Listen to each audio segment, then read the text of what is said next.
સૌને રામ રામ। છેલ્લા 2 માસથી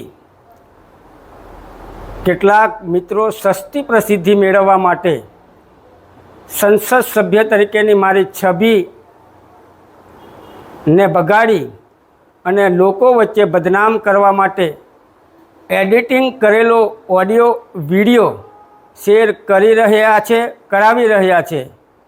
ત્યારે મારે લોકસભા મત વિસ્તારમાં આવતા તમામ વડીલો, માતાઓ, ભાઈઓ, બહેનો અને યુવાન સાથીઓને જણાવું છું કે આ ઓડિયો અને વિડિયો સંદર્ભે તારીખ 25 એપ્રિલ 2023ના રોજ અમદાવાદ નવરંગપુરાની નામદાર કોર્ટમાં મારા ઉપર કેસ દાખલ કરવામાં આવેલો અને આ નામદાર કોર્ટે મને તારીખ 18 ફેબ્રુઆરી 2025ના રોજ નિર્દોષ જાહેર કરેલ છે।